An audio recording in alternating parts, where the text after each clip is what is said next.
Gort. Berá scéala léhann seinnehain, berá scéal le Liam mar a Harlín agus tá sé de leannach leis téma bhí ein hir an téma idirnáisiúnta agus an téma faoi báú na Gaeltachta. Agus tá muid leis an scéal the Black Soul. Agus tá sé céad blianúch in ó fáiltí bhain leabhar sin. Agus bhíní an darna úrscéal a scríomh Liam Uí Fhlaithearta. Agus Wicinál scéalaíocht nó commodóireachta bhí anna gnáam a bhí an choitínta. Tugann siad nó thug siad expressionism méarla, ní mé cinnte go bailach mac saolaíocht go haise cinnt agus commodóireachta na téirma an Gaeltachais go láidirán. Bhíoh go leor saidúí hanig go bhhaile an gaga agus bhíoh na créatúir sa meabhair mar geallar a bhaca siad sa gaga. Agus pleanúir mar idirnú mar roioine bhíad midr sa máile, mar na chuig na dríine an méid a necha sé tríd sa gaga. Agus seo léirhes ar rinne Ginny Farrell báil go chuman na bláisteach agus bhí siad chuine go na bunnathóidí go fad agus marúnaí ar fetáimid agus pleanúir le chur amachaice ar scíomh na bláisteach. Seo bheith méid a bhí le ráice faoin scéal the Black Soul. A common theme in expressionism is madness. Insanity seemed to escalate the sense of time out of control, our time gone mad. Many of the returning shell-shocked soldiers were simply treated like madmen at home. There'd be no understanding of their trauma. The exploration of insanity and depression is central to the Black Soul. Fergal O'Connor, or the stranger as he is called on the island, is sent by his Dublin doctor to recover from his shell shock on the island of Inverara, a place not unlike O'Flaherty's own Aaron. The novel tells of how the stranger comes to terms with life on the island and of his fraught relationship with Red John's unhappy and reluctant wife, Little Mary. Red John loses his mind for more personal reasons. Now, each section of this novel is named for a season and corresponds to the year the stranger spends in Inverara. It begins in winter and sets the scenes. Even the animals seems to be going mad. Agus tá Eimear Ní Dhonnchadha tá sé go le léamh an scéal seún.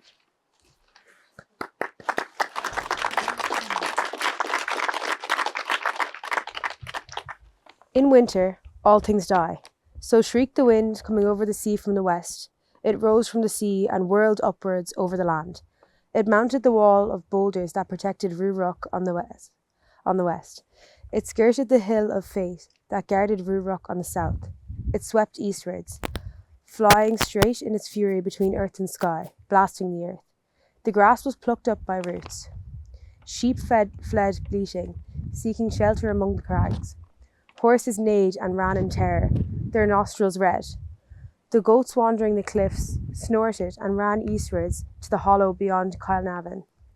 The fowls in the crops cackled and hid their heads among their feathers. Dogs howled.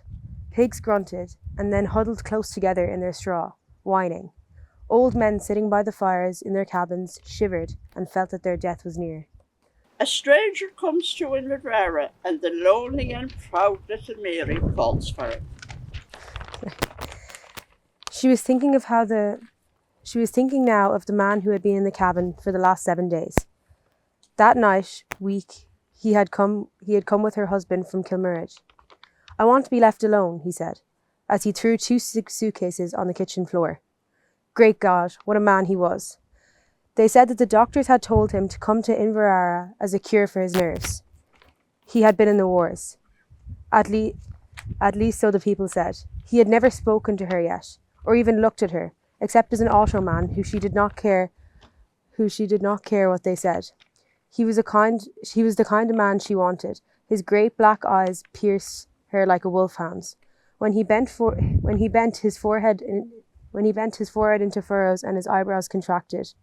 Of course he was thin and haggard, but all men were thin and haggard who lived hard. Why should men not live hard? Her own people had always lived hard.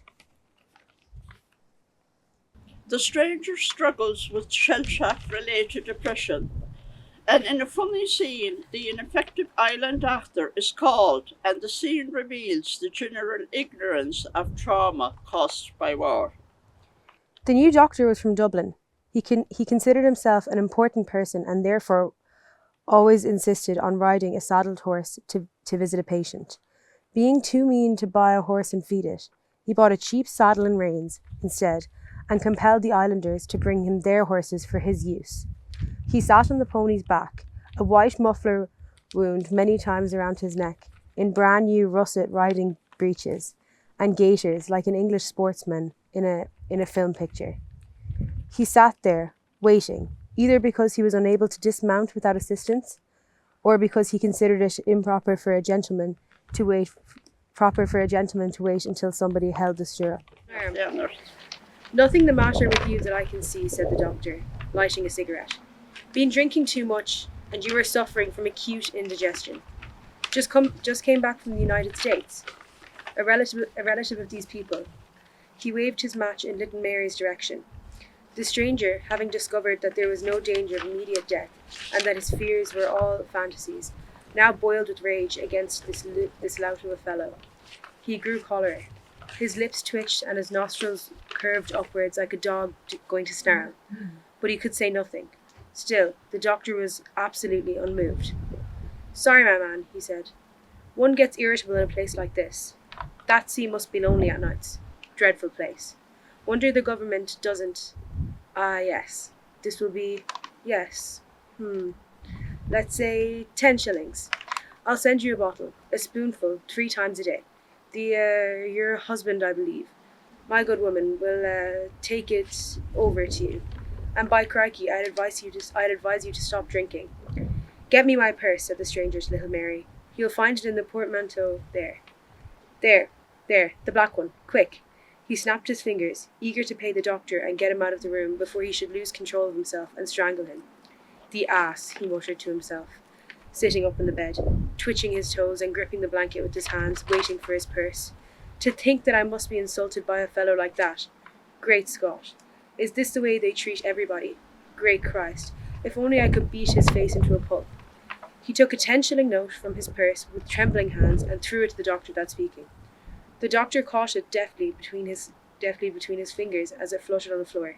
He carelessly packed his bag, slung it on his shoulder, said, "Good morning. You'll be all right in a few days," and left the room, followed by little Mary. When Red John, little Mary's husband, who suffers from depression for other reasons, goes missing, the village folks fear for his life, and the stranger joins the search, eventually following John out on a dangerous cliff. Search the caverns, shouted the stranger. Yes, search them, you. Everybody cried to his neighbours, but nobody moved. All feared to go down the dark abyss on that bleak, misty day, with a madman prowling in their depths. Then somebody shouted, "There he is! Look out!" Red John had sprung up in front of them, just by the curve in the cliff. He was running along the ledge that led eastwards. As he was about to turn out of sight, he halted and looked over his shoulder. His grey flannel shirt was torn at the back so that his spine and thighs were bare. One of his feet was clad in a raw hide shoe. The rest of him was naked, except for the strip of shirt. There was a bloody gash on his left thigh above his knee. In his right hand he held a knife. The woman in the rear began to weep aloud. Red John's uncle's wife threw herself flat on a boulder, with her shawl over her head, and began to chant the death dirge. It is the stranger who has the greatest sympathy with the Red John in his distress. Come on, Red John, follow me. You'll catch a cold there. And he began to edge backwards, keeping his eyes fixed on Red John's face. But he had barely moved when Red John roared and flung himself upon him. He fell into a heap over the stranger's shoulders, and the 2 men rolled out into the open plateau. The peasants watching on the cliff yelled, "The knife! The knife! He'll kill him with the knife!" came a scream from a woman, as Red John tore his right hand free and lunged at the stranger's chest. But the stranger twisted around and struck Red John's arm with his fist. The stranger, fearing that he planned a fresh attack, moved and threw his legs over him in order to crush him with his weight. But as his eyes came in line with Red John's throat, he drew back. The throat was shivering, like the gills of a dying fish. The whole body had gone limp. The eyes were glassy. The lower jaw had dropped. Red John was dead. His heart had burst in the last effort of his madness.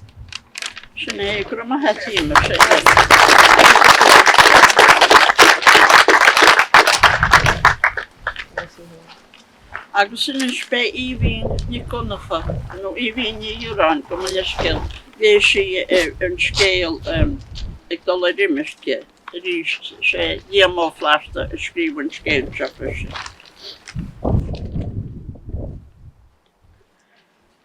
Mar atá san ar fad ba gnéidir náisiúnta an imirce a gás na bhFlaitheartach. Imirce a cúiseanna í Cuimhneacháin agus ócáid a baint leis. Higidir an éifeocht a bhí ag an Cuireann a bhí ag an imirce ar a bobal. Ag dul imirce Liam Uí Fhlaithearta an scéal ó ráirmuid ba réir. Ná scríomh team agus Tomás scríomh sé scéalta go leor méle. Fuin na hiarnach sal nGairdín ón oileán imirce, going into exiles ag Liam agus going away ag Tomás in the leabhar Máirín Mhic. Cosí scrín atá na písaí seo ar a mathúcháin atá ag na daoine atá gimirt agus ag muintir go háirid agus máid in drama bhíonn sa tógáil a bháid bháin ar a féin. Chuir a bheart leartach síos go páitinta ar a meascán go chrá agus go bhrí sé crí a bhí chu céin drama ar a dáthíomh an drama bhí gimirt a drama bhí a fannacht agus anú an sin an ceol agus a scéip a bhí chuid bon. Ag go gúlóidir le sláán ágáil lecu. Agus anú bhí muid géisteach le maidún sin ar maidin na cosí sé bánó mar dear gur tá na Gaeltacht í amánú I ríist agus tá imirce arsúla ríist beidir nachfuil na daoine go bochtas viidir san am diime ach mar bhfuil siad bocht ó híh airigide. Bei an teanga a bhhad níos bochte go bhfáir a méidir tá tarlú agus go bhfáir bhfuil an tua agus a réaltacht go háirid a banú agus tásúil am go néireadh go geal leis an drama óg seo atá a bheachta Spáinú. Now, both Liam and Uí Fhlaithearta, they wrote stories about the scene of the American wake. That was about the final night before a person or a group migrated from the west of Ireland. Immigration was a socially induced and economic blight on their community and the wider population of Ireland. That is why we have chosen Liam's text going into exile, which we will hear read here in Irish by Eimear. Tom wrote Going Away about his last night in Arran before leaving for America in 1911. It was published in his excellent book, Máirín Mhic. Liam is a third-person narrative. Tom in his account is about his own last night with his family. Both stories, they highlight the emotions felt by those preparing to take the ship for America, their parents and their friends. There is a contrast between the sadness of separation on one hand and the lively music, song and dance, which was part of the event. The text, which Eimear Ní Dhioráin will read, is from Micheál O'Conneill's Irish translations of Going into Exiles. Tá sé le fáil I leabhar Liam Uí Fhlaithearta rá scéalta, a seolú ag Féile na bhFlaitheartach an fiche. Má bhean, Flaithearta. Cégur na daoine ag dansa ag gáda is a ggólaí. Bhí cud a ghaol ag baint le bléireach a cáileanach nach raibh an ócáid san riara in anna cheint. Bhí buirt chluinne fáric I ina, Máire agus Míl ag tuairt an na Sleachta in lád ar gceann. Bhí an aonach a hain ag dílar na hócaide, fear meán ísta le héad an dearg a ra físo cáid. Bhí léin a chur an brédín ina ra cnapaí ebis agus bhí a lábha híos ina bheid leithid aige. Is é Gordal go mí híneach timpeall na Cisteannaí ag spreagann na líne in mon ceolags óram. Ach bhí aon sin féin céasta cráite an tamar fad is ag smaoine ar an lá dar gunn nuair a chailfeadh sé a bhirt chluine ba chuine. Níor bhóide dó iad a eiceáil go dó a ríist. Bhí sé ag caint le chuile rinne is ag gcéire bheith duine grin ar a bécach ar na dansóirí. Bhí sé bríomhar is tígrasach ach fós bhí sé ar nús duine a bheith gan stúir. Ó chrá go chéile, dágach sé an Chisneach ag ligint ar hain gur amach chuig fáil na muc a bhí sé a gail le súla cha ar banmh a bhí in animis a bheith tiin. Haasal sé sús tíirech ag bí na tí ag breanú sús go dúrc ar réalt amháin nó réalt eile. Agus a aon sin ina cíorthúchail ag smaoint sa scapaí nar éiad sé aon gheabhair a bhaint asú. Thagach tocht is féadach knap ina scónach. Anion an í a bheith le thagach crithad Ligach sé osna, chur chur ina bhuineal agus deirech, ó is dáiltaí amach aon saoil, is dáiltaí sin, an sin duilleach sé ar an maihan, ag spreagann na líne in mon sprí agus sport, gach gláán is ag satailt ar an ábhar. Bhí an maidin is tí bracach is an taular plódaí le cúplaí is iad ag duna bailí líonlaí. Agus an ionach ar an bhealach amach go bí na tí, nuair a lean míala. Siúla bhirt acu le taobh a chéile, timpeall na sráide, ar na clocha beg a dúrlinge. A scarach an lá roimhe sin. Siúil siad agus iad ina dost. Iad ag meánfach ainneoin gan aon rá a bheith acu leis. Iad ag ligint ar hain gur ag duna air a bhí siad. Ach bhí a bhirt acu míthíbhnach. Bhí meall níos airde ná aithir, ach ní raibh sé go dunta leis. Bhí a choladh orm a cheanna sé go bheireachá, róchóin dá chúlaí, leanna, agus bhí nniarmacha farsing timpeall a bhásta. Chlús sé go místama inti, agus bhí a lábh ag breanú rómhór agus chnábha is níra saige cá gurach sé iad. Sna 50 bliain a bhí caite ar an síl aige, níor chaise eile is ná éide nar de iontús inispára é.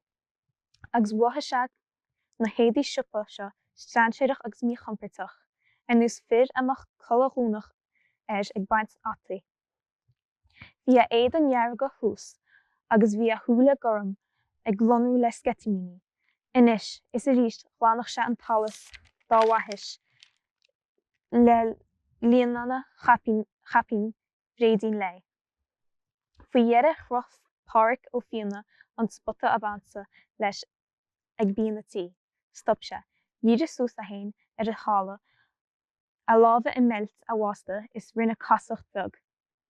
Duna sé lá te, has amach le na hiamh, dil a lábha agus scaoilsteach ar a ghúin yes a hain a gunne an bhála. Ba bháhaid Uncle Ned ísacht aige de chuirtstún le haim Flaithearta. A dheade a dúirt sé. Ba bhacht in scéala, mór amach ihe mar seo an do bháile cosú le choile heileach eile. Seolnach agat an luach as an géad fáid a heroes me. A dheade.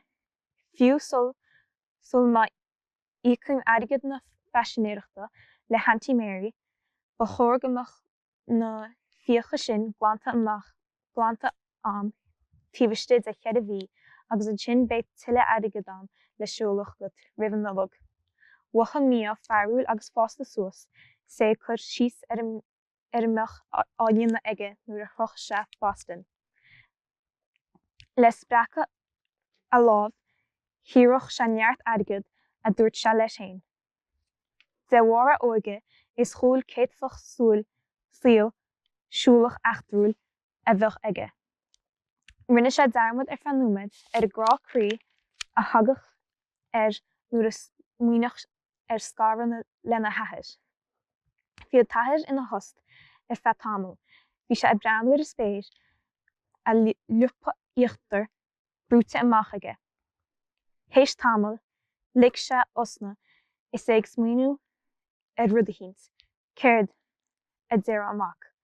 Cunne gún mar tain, nó duna tú níos deacra tromsathe. Ar san tathair go tobann in ngá garbh. Féach cé bhfuil in an gúm a chuneal ar tain.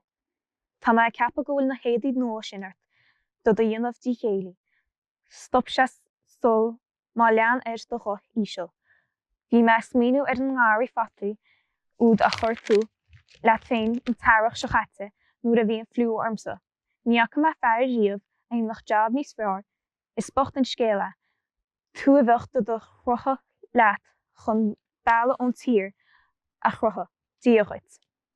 Ara, cud atá tú rá iade ar sa míal go deistinach.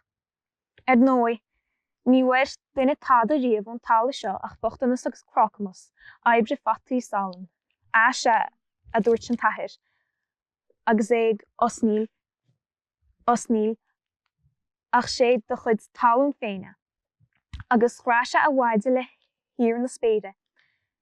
Bé tú a chuir do chud álas I dír strantireach, cínte ar sa míal de chugair, ag féchan síos ar a tála agus dréch úignach ina thuúile. Is súrachas sprága tá tú tuairt chum. Has síos a gúnas ar fa chuig úmad fada. Fion domanta ar a mirt baróg a thuirt do chéile, dóra a hiile a lábha a chrucha san air. Nú scrad chráte chuintach brón a chud dágraí. A chas siad ina dust, éonach grúma in nús an nádúr ina dímpel. Héis tamlín, dil siad ar an mahan. Chua méal isteach sa siúrma beg ar chléin gisnach, mar a rud trúr fearr a bhíoch a giascach ar éon chorach leis. Dlú cháird an óige. Hiúa tathir isteach sa siúrma mór codalta a bhí ar tí das na cistnaí. Bhí na siúrma mór, leafa, clódaí, bhí báird mór I láran siúrma. Ag a rud timpeall dosín fearr óg ina sí. I de ggóil té sé a githe cácaí ríisiní. Bhí Betty beanna ina ag siúba lé timpeall a bháird. Ag olbhú bethe ag ag rá leo a bheith githe. Bhí a bhirt inín ba bóige agus ban winteach ag tuairt lámh chunta de. Bhí máire a bhí I féin a tí chail ar imirce. Ina sí ar imol na lepan le scáta óga bhean eile. Leaba lehan cheir fosta a bhí intí, le ceann rát déile a bhí péintealta dearg ó sa ceann. Bhí nam ná cruiníthe ina muilcín faoi. Sús le dosín acu, ba iad cáird a díle sháir iad, agus dáin siad le sa gro míchompertach sin le na gcionn orthaí a haspáint. Hint máire ar imol na lepa, a chosa ag glosca, cálín slachbhar 9 mbliana 10 blís a bheith I. Gúircha ortha, lecne rábhar dearga agus súla dána macnamhacha. Bhí a srún bog, beag agus csin. Bhí a béal beg a liphui dearga osclaí, nocht múna a colanir faoi blúspáin ar a ra fricsaí faoi na muine agus sciirta dúchorm. Beléir go ra a colan bog dá múnlathe ar bhealach a léire úre agus sinantacht. Saolafa go meach sí ar gumpert I dímpelacht hefir ústal seachas I a bheith ina hinín bochtrán. A ra artha gaiile imirce go America. Áit amach sí gobir mar chalín amsire nó I monarchan.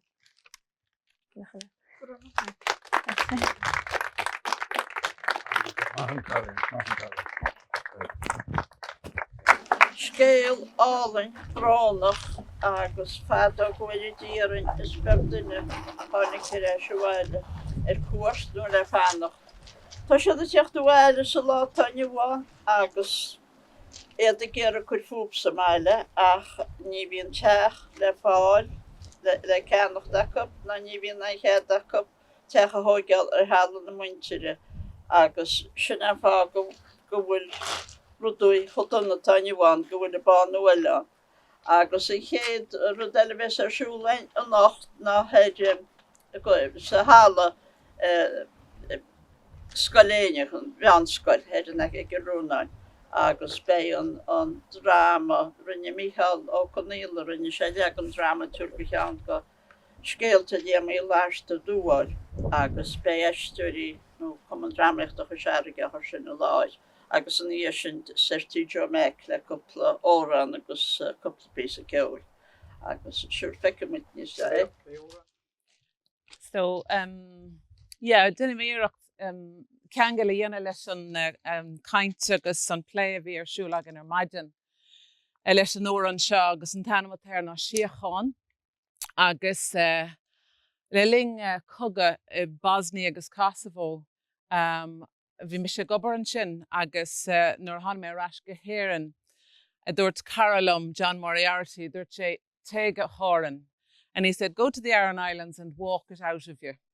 So, tháinig mé an seo agus hiúil mé an áit agus thosaigh mé scríomh agus mar sin de ach bin fithe bliain ó hin, so tá mé an seo ó hin. Ach an tóir an seo is imirce agus an Gaeilge tá sé ach Síocháin an tanamatéir. Tá pí sin go bhhéitimiid a chas le chéile tense mar seo. Síocháin, Síocháin, Síocháin, Síocháin. So tá míle fáilte roimh chasalam. Fiona agus Katrina chord. Okay. In arcadas na híthe go mé solas cealann lei. In áite denú dochar go mé bláig fás a cré. In arcadas ar gríthe atá dúnta dóthaíochán go lasfar gránarithe is go líon far muidim lán. Síocháin, Síocháin, Síocháin, Síocháin, Síocháin, Síocháin, Síocháin, Síocháin. Where love and death are rooted in the one divided tree, meet me at a place where we both can freely be, where justice is a language not spoken in a land. May love of peace then guide us to reach the open hand. Síocháin, Síocháin, Síocháin, Síocháin, Síocháin, Síocháin, Síocháin, Síocháin. In arcadas na híthe go mé solas cealann lei. In áite denú dochar go mé bláig fós a cré. Where eyes have seen in others the tears that cried through stone, may love of life now guide our open hearts now sailing home. Síocháin, Síocháin,